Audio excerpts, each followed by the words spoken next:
Thank you very much, Tony and the Brain. Very Blacktop Crusher, Khrushchev, Darso, the Bully, on his way to the ring.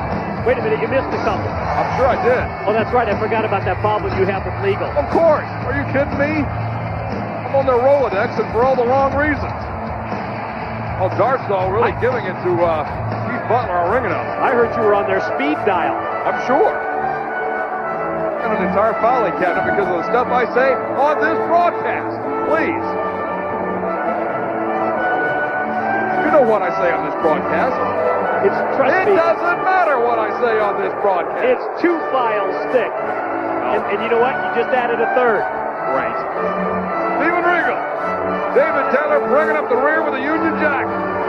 To face Barry Darso here on Worldwide. It is Starrcade weekend. This weekend, this Sunday, the big event in Washington, D.C. And you can certainly tell in the WCW locker room that it is Starrcade weekend. Talk about tension backstage. There's that friction, there's that tension that you normally feel when WCW pay-per-view events are right around the corner, and we're breathing right down the neck of Starrcade.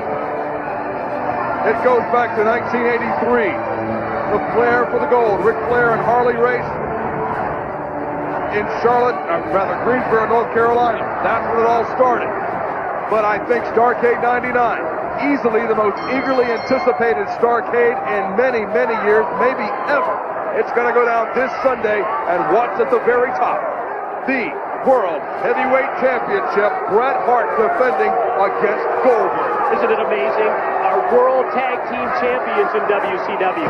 Bret Hart and Goldberg, tag partners in one breath, and in the other, absolute rivals with the world's title at line. Remember, no disqualification, there must be a winner. No cheap finishes coming up at Starrcade this year. Bret Hart and Goldberg, we will find out who really is the best there is, the best there was, and the best there ever will be in Washington. And we'll also find out who is the master of the powerbomb. Is it Big Kevin Nash, or how about the Millennium Man, Sid Vicious? The first person to powerbomb his opponent is declared the winner and is declared the master of the powerbomb. It's like we talked about last Saturday on TBS, Mike. These men are fighting against instinct. Your instinct is, if you feel the powerbomb coming, you just take it, prepare for it, and get ready to kick out of that inevitable pin attempt. That's not going to help you at Starrcade if you're Kevin Nash or Sid Vicious. If that powerbomb hits, the match is over. And when it comes to instinct, who's going to have more of an advantage than Scott Hall in a U.S. title ladder match against Chris Benoit? The man who, either invented or perfected the ladder match. Scott Hall to face Benoit. United States Championship is on the line. Scott Hall slapping Chris Benoit in the face a couple of thunders ago when he demanded that Benoit go out and rent a couple of videotapes of his former ladder matches to see exactly what he can face at Starrcade. Well, Chris Benoit, number one, doesn't need to be told to scout his opponents via videotape. He does it incessantly morning, noon, and night. And on top of that, don't give away the score, Scott Hall. What you just gave Chris Benoit was an invitation to figure out a counter to all of your offense in the ladder match. My prediction, I think Benoit's going over at Starrcade 99.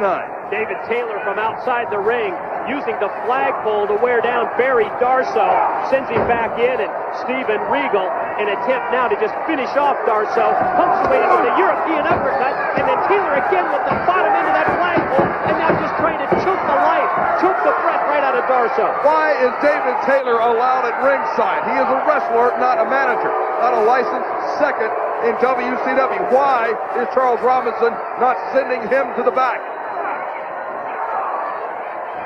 What an exchange between these two. And Darso just nailed Regal with a big overhand right, and Regal fights back with those European forearm smashes. Oh! Big right hand from Darso. Tag Regal. Down goes Regal. Into the ropes.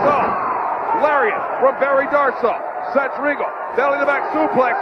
Way up and down. Darso quickly over. Going to make the cover. Robinson distracted by David Taylor.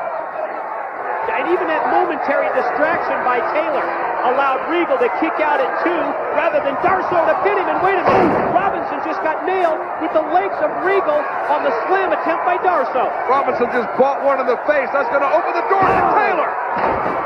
With the Union Jack Blackpool across the back of the head of Barry Darso. Oh, and now Regal with the Regal stretch. Darso was softened up by Taylor. Robinson didn't see it, and it's over. Darso, no choice but to tap out. Tap out is academic at that point after the interference on the part of Dave Taylor, and guess what?